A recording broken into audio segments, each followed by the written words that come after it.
Hello everyone, good morning students. Today we are here to discuss chapter number 16, water as an important resource. So in this chapter we have discussed in our previous two videos. So today's topic is depletion of water table. Water drawn from underground water gets replenished by seepage of rainwater. जो underground water आपका लिया जाता है वो replenish हो जाता है किसकी वजह से? Seepage of rain water. जब रेन वाटर आता है तो वो आपका आके ग्राउंड वाटर के अंदर मिल जाता है। The water table does not get affected as long as we draw the same amount of water as is replenished by natural resources like rain.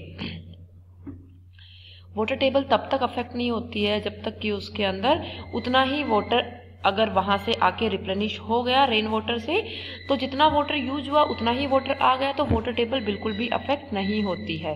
However there is a number of factor which cause depletion of water table at a very fast rate which is really a matter of concern for everyone of अस।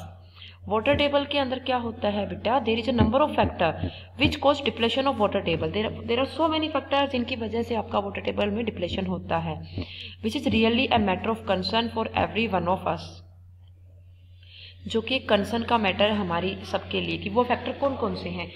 जैसे कि increase in population, industrial and agricultural activities are some common factor affecting water table.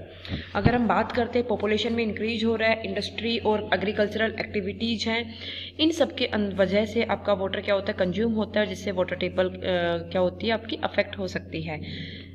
Rainfall, deforestation, decrease in effective area of seeping of water में also deplete the water table. Rainfall, scanty rainfall कम हो, deforestation हो जाए तो forest नहीं होंगे तो rain वहाँ पर कम होगी, और effective area of seepage of water भी कम हो जाए आपका, तो उसकी वजह से भी आपके वाटर टेबल में क्या होता है? डिक्रीमेंट आता है।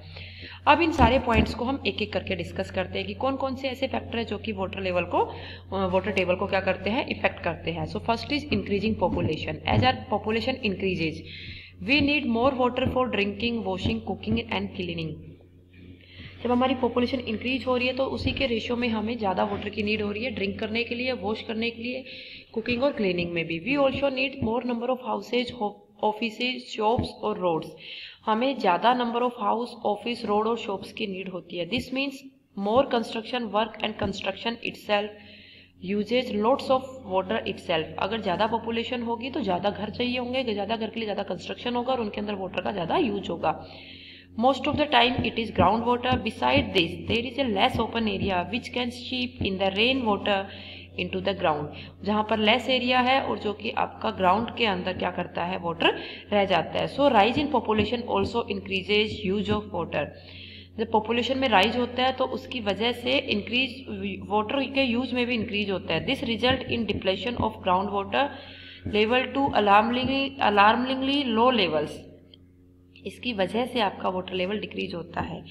इंक्रीज इंडस्ट्रियलाइजेशन भी इंक्रीज होता है तो ज़्यादा वाटर वहाँ पर चाहिए होगा, ज़्यादा कंजप्शन होगा, तो वाटर टेबल आपका डिक्रीज हो जाएगा। Water is use by all industry. Almost everything that we use needs some water somewhere in its production process. The number of industry in increasing continuously. Most of the water used in the industry is drawn from groundwater. There is result in depletion of water. और जो कि हमारे industry के अंदर use होता है वो generally ground water से आता है, इसकी वजह से हमारा क्या होता है? वाटर लेवल में डिक्रीमेंट होता है।